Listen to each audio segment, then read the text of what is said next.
Halo pemirsa, kembali lagi bersama saya Katarina Amelia di Banyu Sore. Di hadapan para menteri, Presiden Prabowo Subianto membantah isu jauh antara dirinya dengan dua mantan Presiden RI, Susilo Bambang Yudhoyono dan Joko Widodo. Informasi lainnya pemirsa, seorang prajurit TNI Angkatan Darat bernama Prada Laki Cepil Saputra Namo meninggal dunia setelah diduga dianiaya senior di Nusa Tenggara Timur. Pemirsa, inilah Banyu Sore selengkapnya.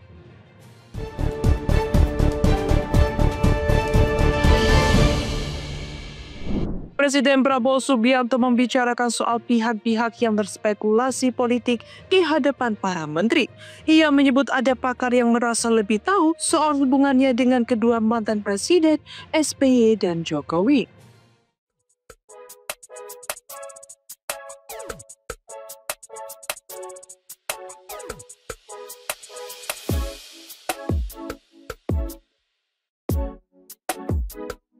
Presiden Prabowo Subianto membicarakan soal pihak-pihak yang berspekulasi politik di hadapan para menteri. Prabowo menyebut ada pakar yang merasa lebih tahu soal hubungannya dengan kedua mantan presiden, yakni Susilo Bambang Yudhoyono atau SBY dan Joko Widodo atau Jokowi.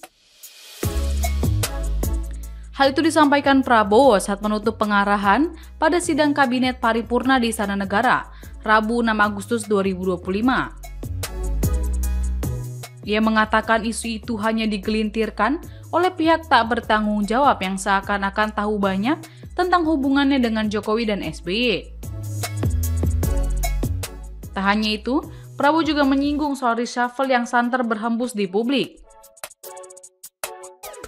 Kendati begitu, ia menyebut isu reshuffle itu mencuat lantaran digelintirkan oleh pihak-pihak yang ingin masuk ke dalam Kabinet Merah Putih di bawah kepemimpinannya. Sementara itu, Kepala Kantor Komunikasi Kepresidenan atau PCO Hasan Nasbi mengatakan bahwa Kabinet Merah Putih tetap solid dan kompak. Menurut Hasan, Prabowo mengapresiasi kerja keras para menteri dan pimpinan lembaga yang dinilai mampu membangun semangat kolaborasi lintas sektor dalam menjalankan roda pemerintahan. Prabowo, kata Hasan, selalu menyampaikan hal demikian baik saat rapat terbuka maupun tertutup.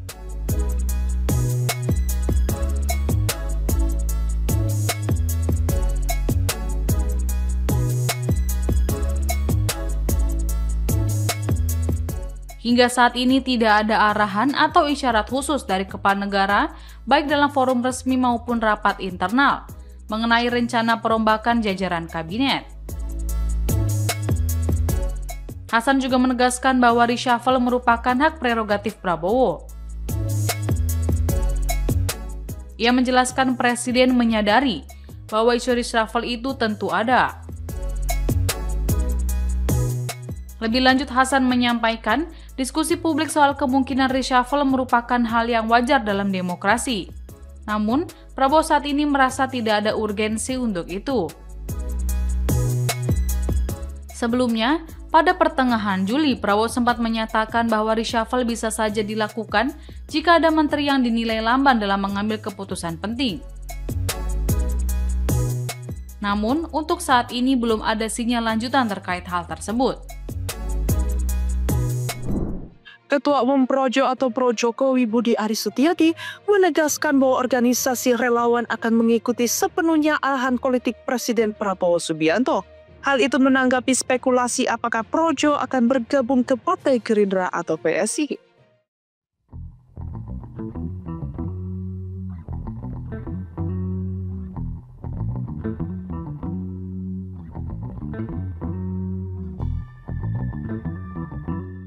Ketua Umum Projo atau Pro Jokowi Budi Aris Setiadi menegaskan bahwa organisasi relawan akan mengikuti sepenuhnya arahan politik Presiden Prabowo Subianto. Hal itu disampaikan Budi Ari menanggapi spekulasi apakah Projo akan bergabung ke Partai Gerindra atau Partai Solidaritas Indonesia atau PSI. Budi Ari mengatakan sikap Projo tetap konsisten berada di garis komando Presiden. Menteri Koperasi itu bahkan menyampaikan Projo siap jika diperintahkan bergabung ke Partai Gerindra. Terkait dengan kemungkinan merapat ke PSI, Budi tidak memberikan konfirmasi lebih lanjut. Ia kembali menekankan bahwa arah politik Projo sepenuhnya mengikuti arahan Prabowo. Diketahui Projo akronim dari Pro Jokowi merupakan basis pendukung terbesar Presiden ke-7 RI Joko Widodo atau Jokowi. Bukan pada saat mendukung di kursi presiden saja. Projo setia menjadi garis depan loyalis Jokowi saat dirinya mencetak karir politiknya di Jakarta sebagai gubernur. Kini, santer isu bergabungnya Jokowi ke PSI, banyak pihak mempertanyakan eksistensi Projo. Publik juga penasaran dengan Projo yang diisukan akan menggelar kongres dalam waktu dekat.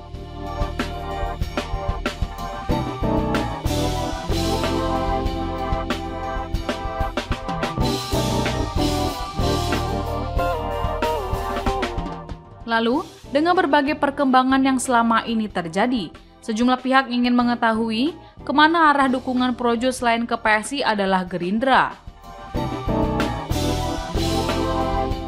Meski Projo menjadi basis utama pendukung Jokowi, ormas ini memberikan dukungannya kepada Prabowo dalam pertarungan perebutan posisi presiden pada Pilpres 2024. Kendati begitu, Projo belum memberikan pernyataan resmi kepada siapa mereka akan berlabuh. Namun sikap Budi itu sekaligus mengisyaratkan dinamika baru dalam tubuh Projo, organisasi relawan yang sebelumnya sangat lekat dengan sosok Jokowi. Lantas, akankah Projo mengubah DNA politiknya? Menteri Dalam Negeri Tito Karnavian menanggapi permasalahan kenaikan pajak bumi dan bangunan atau PBB 250% yang hampir 3 kali lipat di Kabupaten Pati. Tito mengatakan telah mengirimkan pihaknya untuk memeriksa hal tersebut.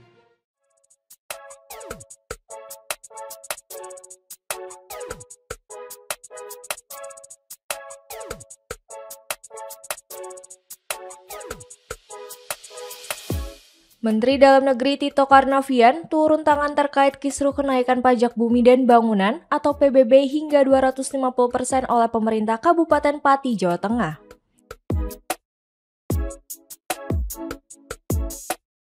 Kebijakan tersebut menuai kontroversi dan menimbulkan gelombang protes dari masyarakat.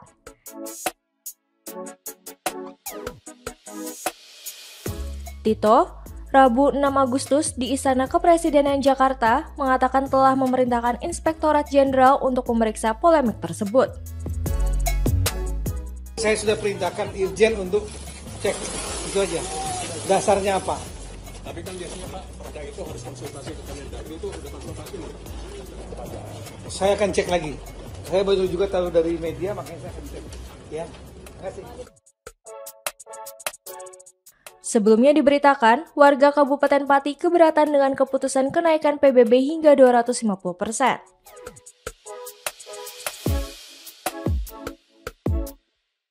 Bupati Pati, Sudewo, berdalih kenaikan yang hampir 3 kali lipat itu disebabkan karena PBB di wilayah tersebut tidak pernah naik selama 14 tahun. Ia juga mengatakan Pemkab Pati tengah menggenjot pembangunan infrastruktur dan fasilitas umum seperti pembenahan RSUD RAA Suwondo.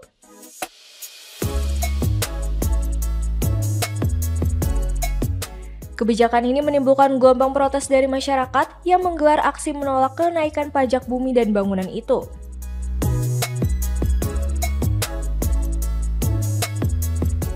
Merespons gelombang protes, Sudewo mengklaim dirinya tak mempermasalahkan hal tersebut dan mempersilahkan masyarakat berdemo.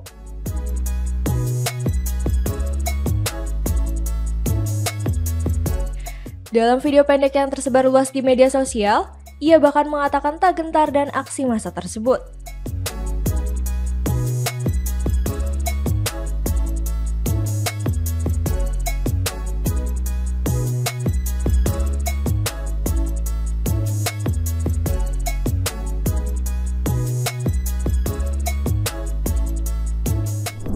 Wakil Panglima Kodam 12 Lani Jaya Mayor Wenda yang masuk daftar pencarian orang atau DPO kasus penyerangan hingga penembakan sejak 2014 tewas usai ditembak TNI di Kabupaten Lani Jaya, Papua Pegunungan.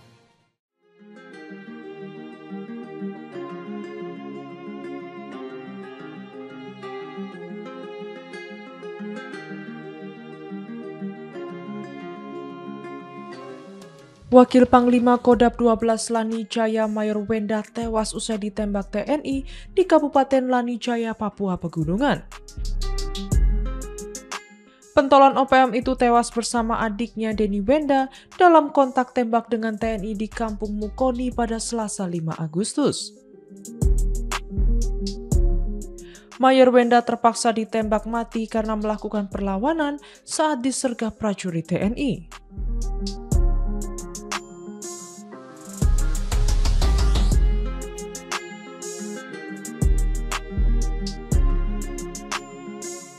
Mayor Wenda atau Kuloi Wonda merupakan buronan yang masuk dalam DPO sejak tahun 2014. Jenazah Mayor Wenda dan adiknya telah dievakuasi ke RSUD Wamena untuk diidentifikasi dan penanganan lebih lanjut.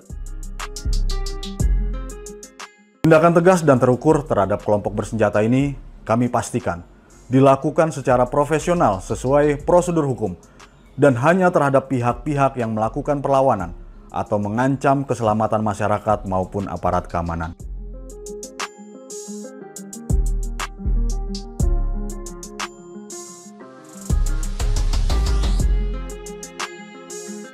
Petugas berhasil mengamankan barang bukti berupa 1 pucuk senjata api jenis revolver, 24 butir amunisi, 2 KTP atas nama Dani Wenda dan Pemina Wenda, 2 ponsel, uang tunai sebesar Rp65.000 dan 1 noken.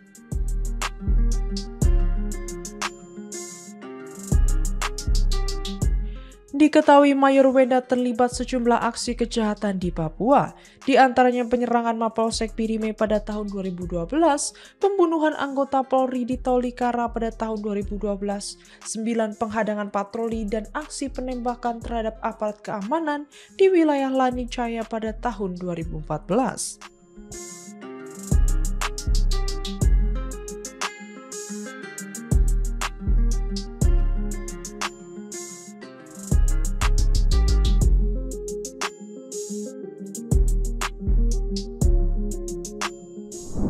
Seorang prajurit TNI Angkatan Darat bernama Prada Laki Cepril Saputra Namo meninggal dunia setelah diduga dianiaya senior di Asrama Teritorial Pembangunan 834 Wakangamere Nagekeo, Nusa Tenggara Timur.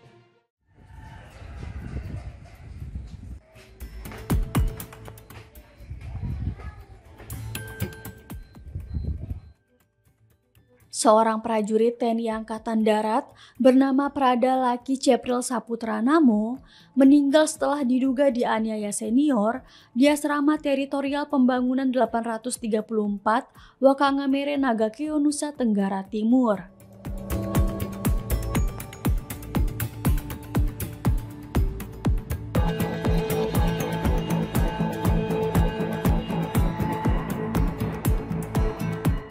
Paman korban, Rafael David, mengatakan dirinya mengetahui kabar buruk tersebut dari kakak korban yang mengirim foto kondisi Prada Laki yang sekujur tubuhnya penuh lebam dan luka tusukan. Rafael mengungkapkan korban baru lulus dan baru 2 bulan menjadi prajurit TNI.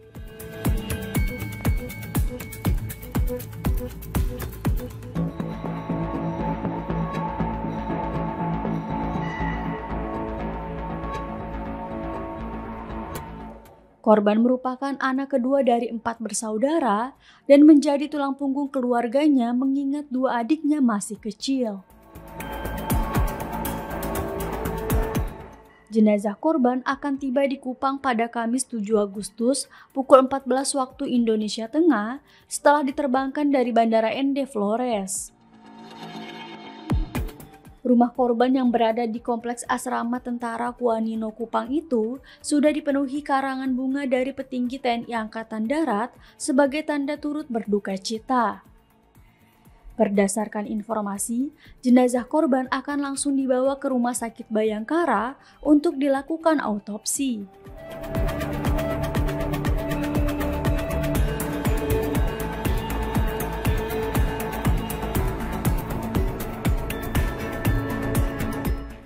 Dengan lihat dia kirim foto apa semua, lihat ini apa, ternyata ada luka lebam, apa benturan-benturan, ada sayatan. Di situ yang kita, ini berarti ada penyiksaan. Dan keluarga juga minta untuk, kalau bisa ya, dari bapaknya juga minta, keluarga juga ya minta supaya proses secara hukum. Dan anak kita korban. Di tanggal 2-nya dia masuk rumah sakit, tanggal 3-nya ibunya berangkat untuk lihat keadaannya. Ternyata sampai sana lihat ini sudah ini. Jadi dia punya dua hari kemudian bapaknya sampai putus napas sudah. Dia meninggal cepat kapan? Dia orangnya pendiam. Dan tidak, ya potong bilang ini dia tidak angkuh juga, tidak sombong apa segala, tidak ini.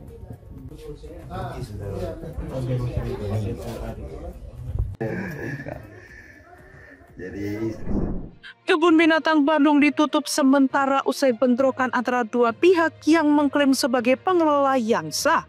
Pemerintah Kota Bandung dan aparat hukum kini dilibatkan untuk menyelesaikan konflik demi menjaga ketertiban.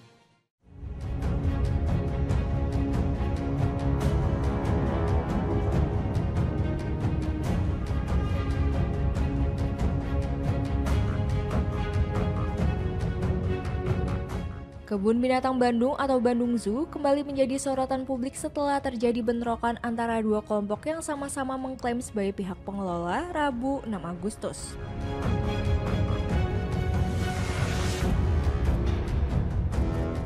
Akibat insiden tersebut, lokasi wisata itu ditutup sementara dan telah dipasangi garis polisi.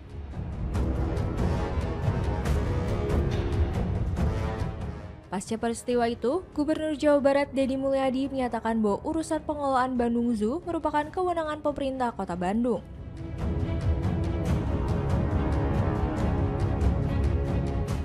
Namun, ia menegaskan bahwa apabila pemerintah Provinsi Jawa Barat diminta untuk turun tangan, persoalan tersebut bisa diselesaikan dalam waktu singkat.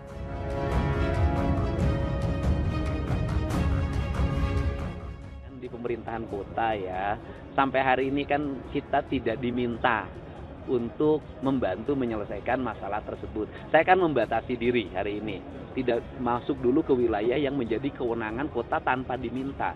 Kecuali hal-hal yang mendasar yang itu menjadi keributan rakyat. Jalan misalnya, karena publiknya langsung bercerita dan itu kebutuhan mendasar. Tapi kalau kebutuhan lain seperti pengelolaan kebun binatang, karena menyangkut kelembagaan, yayasan, itu kita menghormati siapa dan siapa yang memiliki otorisasi. Tapi kalau diminta Pak ikut. Hari ini akan selesaikan kalau saya minta. Pak, biar susi. Sementara itu, Wali Kota Bandung Muhammad Farhan menyebut penyelesaian konflik ini harus melibatkan aparat penegak hukum demi menjaga ketertiban dan kejelasan status hukum pengelolaan.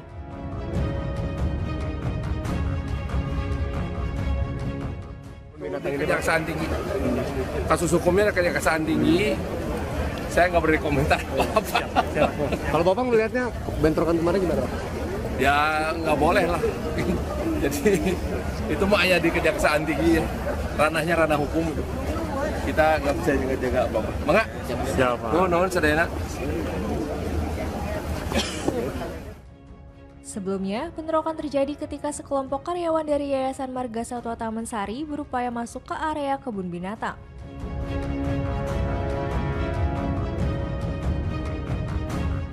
Namun, mereka terhalang oleh gerbang yang telah dikunci oleh pihak Taman Safari Indonesia mengaku telah mendapatkan hak pengelolaan berdasarkan putusan Kejaksaan Tinggi Jawa Barat. Hingga kini, kebun binatang masih dalam kondisi tertutup untuk umum dan pihak kepolisian masih menyelidiki lebih lanjut untuk menghindari konflik susulan.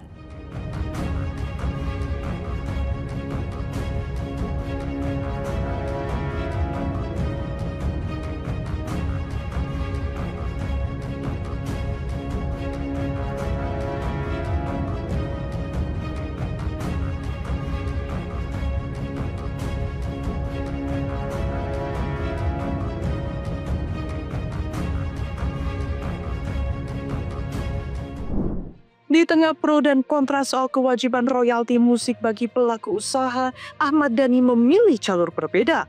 Ia justru menggratiskan lagu-lagu ciptaannya. Kebijakan ini memicu diskusi baru tentang perlindungan hak cipta dan kepentingan pelaku industri.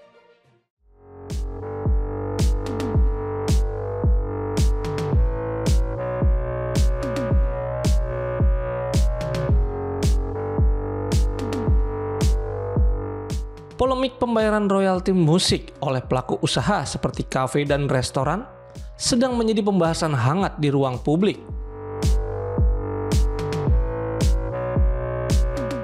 Musisi Ahmad Dhani menyatakan lagu-lagu ciptaannya, termasuk karya Dewa 19, dapat digunakan secara gratis oleh pemilik kafe dan restoran.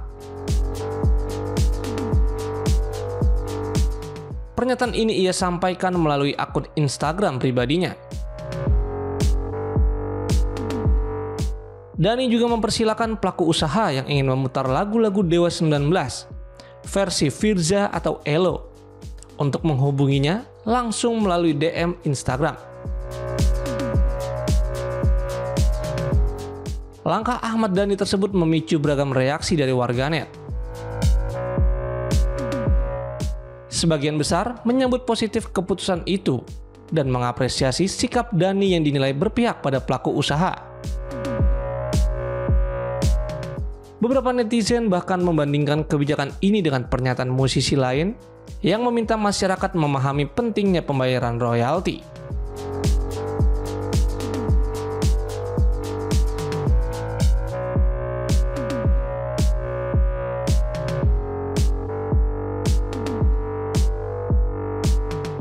Sebagai informasi, kewajiban membayar royalti atas pemanfaatan musik secara komersial telah diatur dalam Surat Keputusan Menteri Hukum dan HAM Republik Indonesia nomor HKI.2.OT.03.01/02 tahun 2016.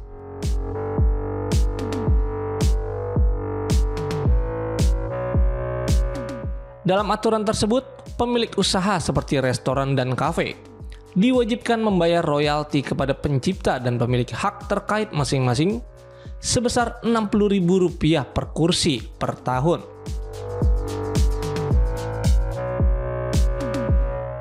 Kebijakan ini bertujuan melindungi hak kekayaan intelektual para pencipta lagu serta pihak-pihak yang terlibat dalam produksi musik. Namun, penerapannya masih menuai perdebatan, terutama dalam hal transparansi dan distribusi royalti kepada para pemilik hak.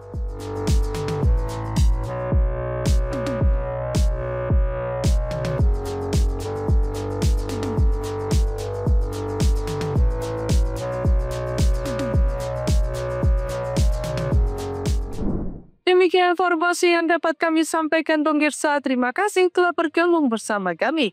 Saya Katarina Amelia dan seluruh tim yang bertugas mengucapkan sampai jumpa di One News sore berikutnya. Setiap hari pukul 7 malam hanya di kanal YouTube TV One News.